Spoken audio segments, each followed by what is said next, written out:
لیکن حالات آپ کے سامنے ہیں دونوں ممالک کے. یہ حکمت عملی دنیا بھر میں ناکام ہوئی, ویتنام میں ناکام ہوئی, عراق میں ناکام ہوئی, سری لنکا میں ناکام ہوئی, افغانستان میں ناکام ہوئی, جہاں $1 کھرب بھی لگا, 3500 سے 4000 فوجی بھی اپنے استعمال لیے, لیکن جیت آخر میں عوام کی ہوئی.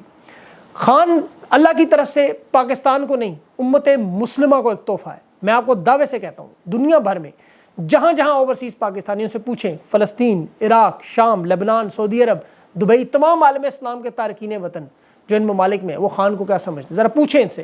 میرے یوٹیوب چینل پر 20 سے زیادہ ایسے پروگرام پڑے ہیں جس میں امریکی, برطانوی, تمام لوگوں سمیت عالم تو دنیا کے لوگوں نے عمران خان کو اللہ کا تحفہ واقعی سمجھا ہوا ہے, امت مسلمہ کی آواز سمجھا ہوا ہے. میں آپ کو دعوے سے کہتا ہوں, میرے پاس ثبوت ہے, آپ جا کے دیکھیں, چینل پہ ماریں, فلسطین کی ویڈیوز ڈھونڈیں, ان بچوں کی, تمام نوجوان بچوں کی. خان صرف پاکستان کے نوجوانوں کے نہیں, امت مسلمہ کے نوجوانوں کا آئیڈیل بنا ہے, ان کا رول ماڈل. کشمیر کے بچوں سے پوچھے جا کے, ہندوستان میں پوچھیں, سعودی عرب سے پوچھیں. میں آپ سے درخواست کروں گا بلکہ کمنٹس میں اپنا تجربہ شیئر کریں, جو لوگ ہیں وہ ویڈیوز بھیجیں اپنے اپنے ممالک کی. میں اس پہ انشاءاللہ پروگرام بھی کروں گا, ایک میرا اس پہ پوری تفصیل سے میں آپ سے بات کروں گا اس پہ. دیکھیں, یہ اللہ کی طرف سے دی ہوئی وہ عزت ہے جس سے پاکستان کے طاقتور حلقوں کو احساس کمتری, بلکہ ہمارے عرب دوستوں کو اور پڑوسیوں کو شدید تکلیف. اور اس کی بڑی وجہ دیکھیں, سعودی عرب کے پاس خانہ کعبہ شریف اور مکہ مدینہ کی چابیاں موجود ہیں. یہ عالم اسلام کا اپنے آپ کو رہنما سمجھتے ہیں. بن سلمان اپنے آپ کو امت مسلمہ کا سب سے بڑا لیڈر سمجھتا ہے. طیب اردوان اپنے آپ کو خلافت عثمانیہ کا جانشین خلیفہ سمجھتا ہے. عرب امارات, آپ کو پتہ ہے ہندوستان کی پالیسی پر, افغانستان پر عمران خان نے جو حمایت کی, 2 OIC کے اجلاس بلائے, وہاں کینسر اسپتال بنانے کا اعلان کیا, ان چیزوں سے شدید اختلاف کرتے ہیں, الجھن کرتے ہیں. ابھی شندانہ گلزار نے جو اقوام متحدہ میں خان کا لا الہ الا اللہ کا ذکر کیا, طاقتور لوگوں کو یہاں کیسے تکلیف ہوئی, وہ یہ چیزیں خان کے منہ سے سننا نہیں چاہتے. ہندوستان کو دیکھیں, جب تک خان موجود تھا ہر میدان میں, چاہے وہ کرکٹ کا میدان ہو, انہیں رونتے گئے, ان کے ہوم گراؤنڈ میں جا کے ہمیشہ جیتتے رہے. خان کے دور میں کبھی نہیں ہارے. آج حالت دیکھ لیں آپ کے سامنے. عمران خان کی صورت میں کوئی ٹکر کا اگر آدمی ملا تو بائیڈن کے سامنے جس طرح نواز شریف گردن جھکاتا تھا, زرداری, مشرف, پاکستان کا کوئی حکمران امریکہ کے سامنے جرأت نہیں کر سکا کہ ان سے بات بھی کرے. خان نے انہیں ایبسولوٹلی ناٹ کہہ دی. انہیں ابھی تک یقین نہیں آ رہا کہ اتنے چھوٹے سے ملک کے ایک رہنما کی اتنی طاقت. لیکن وہ چونکہ اللہ اور عوام کے ذریعے آیا, عوام کو اللہ نے تحفہ دیا, اس نے ایک شعور اور عوام کو بھی سمجھا دیا, آواز بلند کرنا سکھا دیا. یہ پاکستان کی قوم میں اب ریزیلینس جو ہے, برداشت آ گئی ہے, طریقہ آ چکا ہے. مزدور, کسان, ہاری, جہاں سے جس مرضی پاکستان کے کونے میں ریڑھی والوں سے پوچھیں, پاکستان کے مسائل کا اصل ذمہ دار کون ہے, وہ اب سیاستدانوں کا نام نہیں لیتے.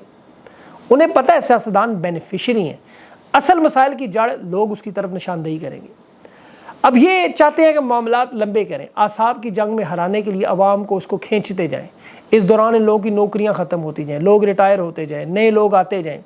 ادارے میں میرا ذاتی خیال ہے نئی سوچ بھی آتی ہے. ماضی میں جس طرح ہوا ہے, ایوب خان کی پالیسیاں, سر جنگ, خارجہ پالیسی ملک میں بدلی, سب جب ضیاء الحق آیا وہ اسلام کا نظریہ لایا, سب کچھ اس نے بدل دیا. افغان جنگ, سوویت یونین کے خلاف, بھٹو کے خلاف کریک ڈاؤن, پیپلز پارٹی پر ظلم و ستم. لیکن ضیاء الحق کے جانے کے بعد اسلم بیگ آیا, اس نے بے نظیر بھٹو کے ساتھ نہ صرف ڈیل کی بلکہ وطن واپس آنے بھی دیا. اتحاد بنائے, مخالفت کی, لیکن 88 میں محترمہ الیکشن بھی جیت گئی. پھر آپ دیکھ لیں پرویز مشرف آیا, اس نے اس کی پالیسیاں بنی ساری, لیکن جنرل کیانی نے آ کے ساری بدل دی وہ پالیسیاں. راہیل شریف نے ساری پالیسیاں کیانی کی بدلی. باجوہ نے 180 ڈگری کا ٹرن مار کے سب کچھ پہلے حمایت کی, پھر بدلا لیا. 6 سال میں پہلے خان کی حکومت کی حمایت کرتا رہا, پھر وہی حکومت گرا دی. تو یہ ہر آنے والے کو لگتا ہے کہ پچھلا کام ٹھیک نہیں کرا, وہ زیادتی کر گیا. آج بھی یہ لگ رہا ہے کہ نواز شریف کے ساتھ زیادتیاں ہوئیں, ان زیادتیوں کو ریورس کرنے کی کوشش کی جا رہی ہے. تو کل جو آئیں گے وہ آج ہونے والی زیادتیوں کو ریورس کریں گے. اور یہ کل اتنا دور بھی نہیں. عدلیہ آپ کے سامنے مشرف کی پھانسی کو سزا اور مردہ ذوالفقار علی بھٹو کو 40 سال بعد انصاف کی دہائیاں دے رہی ہیں. تو اداروں کے اندر لوگوں کی سوچ بدلتی ہے, انداز بدلتا ہے, حکمت عملی بدلتی ہے. ابھی شیر افضل مروت نے کل ایک پروگرام میں جو بات کی کہ 9 مئی جہاں ہم کھڑے تھے اس رات کو, آج ادھر ہی کھڑے ہیں ہم, اس میں کوئی تبدیلی نہیں آئی. چھوٹی موٹی کوششیں ہوئی ہیں بیچ میں. اب یہ افواہیں خود ایسٹ انڈیا کمپنی کی طرف سے پھیلائی جاتی تھی, خبریں فیڈ کی جاتی ہیں کہ ایک ایجنڈا ہے کہ خان اور تحریک انصاف کو ختم کرنا ہے. ان کے اندر کوئی دو رائے نہیں ہے اس میں, اور انٹرنیشنل اسٹیبلشمنٹ کی بھرپور مدد ہے. اب بائیڈن حکومت, اسرائیل پر حکومت کرنے والے جو وہ یہ گوارہ نہیں کر سکتے کہ ایسا شخص جو ریاست مدینہ کی بات کرے وہ آئے. انہوں نے اس کا نام بھی ریاست مدینہ بدل دیا تحریک انصاف کو توڑنے کا, لیکن ان کے پاس توڑ نہیں ہے. خان کے قد کاٹ کے برابر تو چھوڑے, اس کی کپتان چپل کے برابر کوئی امیدوار نہیں ہے, اور یہ حقیقت ہے. اسی لیے خان کو نہ تو جلسوں جلوسوں کی ضرورت, نہ کسی مین سٹریم میڈیا, کسی ARY جیو کی ضرورت. البتہ ان تمام لوگوں کو خان کی ضرورت ہے. خان کو اللہ کے بعد اگر ضرورت ہے وہ عوام کی ہے. اور اسی لیے اللہ ہر مشکل کا حل اسے دیتا ہے۔ آج عمران خان کو جو جیل سے پیغام آ رہے ہیں، بڑا اہم پیغام ہے، اسے غور سے سنیں۔ اور یہ عمران خان نے کہا کہ میں اپنے نظریے کے لیے جان دے دوں گا لیکن قوم کو اس مکروہ اور گلے سڑے نظام میں تباہ نہیں ہونے دوں گا۔ اور یہاں تک کہا کہ یہ اتوار کو ہو سکتا ہے فائنل کال ہو، آپ لوگ اپنی فیملیز کے ساتھ، بزرگ، بوڑھے، بچے، جوان، معذور، ہر شخص پاکستان کے لیے اتوار کو نکلے، اتنا بڑا احتجاج کریں کہ تمام ڈیل، مفاہمت، اقتدار ان لوگوں کی کانپے ٹانگ جائیں۔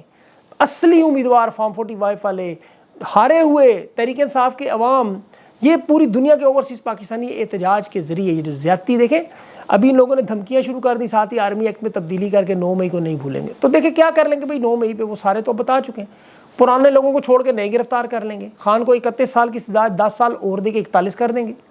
تحریک انصاف کی بڑی لیڈرشپ کو تو الیکشن انہوں نے پہلے ہی نہیں لڑوائے، ان سے کاغذات چھین لیے، فارم 47 والے زبردستی بٹھا دیے، مخصوص نشستیں تک چھین لیں۔ اب تحریک انصاف کے پاس تو کھونے کو کچھ نہیں ہے، اب تو جو کچھ کھونے کا ہے وہ پاکستان کی عوام کا ہے۔ مہنگائی، تباہی، بربادی یہ تحریک انصاف کی نہیں ہے تو پاکستان کی عوام کی ہوگی۔ تو 9 مئی کے بعد کون سا نیا ظلم و ستم ہوگا؟ اب تو ان کو لوگوں کو فرق نہیں پڑتا۔ عوام کے ساتھ جو ظلم ہو رہا ہے، 50% عوام کا، ایک بیلٹ پیپر ان کا حق تھا ووٹ کا، وی آئی پی جس دن وہ بنتے تھے وہ بھی چھین لیا، 50% ان پڑھ لوگوں کا، میڈیا قابو، انٹرنیٹ قابو، موبائل بند، یہ 3 ہفتے سے ووٹ گنتے رہے خان کے، اس کے باوجود ان کی پرفارمنس دیکھ لیں، 0 کو 1 ہاتھ سے ہی بنانا پڑا، وہی بلنڈر مارنے پڑے، اس سے بہتر نوٹیفیکیشن جاری کر کے عزت بچاتے۔ اور جنہیں لائے ان کی حالت دیکھ لیں، ذوالفقار علی بھٹو کا نواسا بلاول بھٹو خوش ہو رہا ہے کہ قاتل ضیاء الحق اعجاز الحق کے بیٹے اس کے ساتھ بیٹھ کے، نواز شریف اور ان کے ساتھ مل کے اعجاز الحق کی آج آصف زرداری کو صدر بنا رہے ہیں۔ تو اللہ نے واقعی انہیں ذلیل کرنا تھا، انہوں نے واقعی انتقام لیا ہے لیکن جمہوریت سے لیا ہے، یہ صرف اور صرف انتقامی کارروائیاں کرنے جائیں۔ مریم نواز آج اپنے اوپر باتیں کرنے والے، پہلے تحریک انصاف کے ضلعی صدر کو انہوں نے گرفتار کر کے تشدد کروا کے بیانات دلوائے، اب جو واٹس ایپ پہ اس نے تنقید کرنے کے جرم میں ایک شخص کو بھی گرفتار کیا، اب ظلم دیکھیں، توہین مریم اداروں کی توہین بن گئی۔ اب شندانہ گلزار کو لاہور بلوا کے، یہ ریاستی اداروں کے خلاف کمپین کا نام ہے، بھئی مریم ریاستی ادارہ ہے۔ 14 مارچ کو لاہور میں انہوں نے بلایا کہ جی آڈیو لیک کا الزام لگایا، آڈیو لیک آن ریکارڈ موجود ہے، توہین مریم ایک جرم، اندازہ کریں۔ خیبر پختونخوا میں علی کا امین گنڈا پور کو بھی چاہیے وہ مریم نواز کے پرچے کروائیں پھر اس طرح، لیکن وہ اپنا دھیان اس وقت عوام کی فلاح و بہبود پر، ابھی ایک غیر ملکی وقت پہلا جو $10 ارب کی انویسٹمنٹ کی بات چیت ہو رہی ہے، اس کی انشاءاللہ تفصیل میں انٹرویو میں ان سے پوچھ کے ساری آپ کے سامنے رکھوں گا، لیکن مریم نواز کا ذکر بڑا ضروری ہے۔ ان کی دیکھیں ویڈیوز دیکھ کے فکری انداز میں ایک حقارت اور بدبو آتی ہے ان کی دیکھ کے ویڈیوز، یہ روزانہ دیکھتے ہیں ہندوستان کے، وہ گوگل کے چیف ایگزیکٹو کو بلایا، کو مائکروسافٹ کا انڈین ایجاد چیف ایگزیکٹو آیا، یوتھ سے باتیں کر رہے ہیں، یا مریم نواز یوتھ کے بجا، اندازہ کریں بھئی معیشت کو کیسے آگے نکلنا ہے۔ وہ آکسفورڈ میں پڑھنے والا، بریڈفورڈ یونیورسٹی کا چانسلر، آکسفورڈ یونیورسٹی کا بھی وائس چانسلر کی نامینیشن کا نام بھی، جس کا نام عمران خان، وہ نوجوانوں سے بات کرتا تھا، پتہ چلتا ہے، نکالیں تقاریر دیکھیں ذرا اس کی گفتگو۔ اور دوسری طرف یہ فارم 47 ناجائز حکومت ٹک ٹاکروں کے جھرمٹ میں اپنی کنیزوں کو، باڈی گارڈز کو لے کے صرف جعلی تعلیم جائیداد ہے۔ وہ غریب بچی کے گھر جا کے اسے پوچھ رہی ہے تعلیمی قابلیت جھاڑے، وہ بچی آگے سے کنگ ایڈورڈ کی اسٹوڈنٹ نکل رہے ہیں، ایسا مطلب ان کے ساتھ اینڈ ہوتا ہے۔ وہ پنجاب کا، جب اس کا باپ وزیر اعلیٰ تھا، اب یہ تعلیمی طور پہ تو نالائق تھی، داخلہ نہیں ملا، پہلے پرنسپل کو معطل کیا، وہاں ہڑتال ہوئی طلباء کی، پرنسپل کو بحال کیا، پھر ڈاکٹر بننے کے لیے کنگ ایڈورڈ پہنچ گئی، وہاں بھی غیر قانونی داخلہ، وہاں ایک تنازع بنا، پھر کالج چھوڑنا پڑا، پھر وہ جا کے ماسٹر ڈگری اور جھوٹی پی ایچ ڈی جو عدالتوں میں ذلیل خواری کا کیس چلتا رہا۔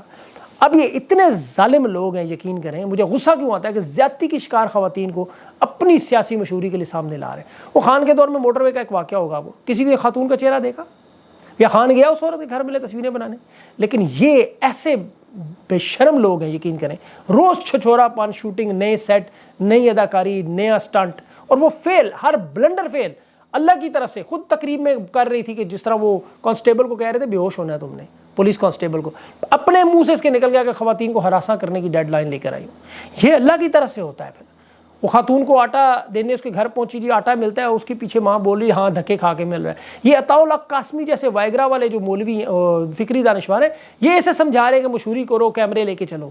عطاء الحق قاسمی صاحب جو پی ٹی وی کے چیئرمین بنے، وہ وائگرا والے تھے۔ اب یہ خان کی تصویریں دیکھیں، کنٹینٹ کریٹر کا آدھا وقت اس پہ گزرے، تصویریں نہیں ملتی، انہیں تصویریں چھاپنے کا شوق ہے۔ اب تصویریں تھیلوں پہ چھاپی ہیں، بجلی کے بلوں پہ لگاؤ نواز شریف کی، گیس کے بلوں پہ لگاؤ نواز شریف کی تصویریں، بھیجو ذرا عوام کو، اور جب وہ بانٹیں بل مریم نواز تو ساتھ وہاں پہ بغیر سینسر کر کے ذرا لوگوں کے تاثرات، یہ بھی لاؤ لشکر لے کے اسکولوں میں گھستی ہیں، مردوں کے جتھے لے کے بچیوں کے اسکولوں میں. اس استانی نے سمجھایا ہو اس کو، بجائے شرمندہ ہو کے معافی ہو سکے تو باہر نکل کے بات کرتی ہوں. پتہ نہیں اس بیچاری کے ساتھ کیا، لیکن یہ وہ شعور ہے جو خان دے گیا ہے. لوگ نہیں ڈرتے اب ان چیزوں سے. بہرحال انشاءاللہ اگلے اس میں وی لاگ میں تفصیل سے مروت کی اور ڈونلڈ ٹرمپ کی اور یہ 3-4 خبریں رہ گئی ہیں. ویڈیو بہت لمبی ہو جائے گی، اس لیے میں اس میں انشاءاللہ آپ کے ساتھ بات کروں گا اس میں. اپنا خیال رکھیں، مجھے اجازت. اللہ حافظ.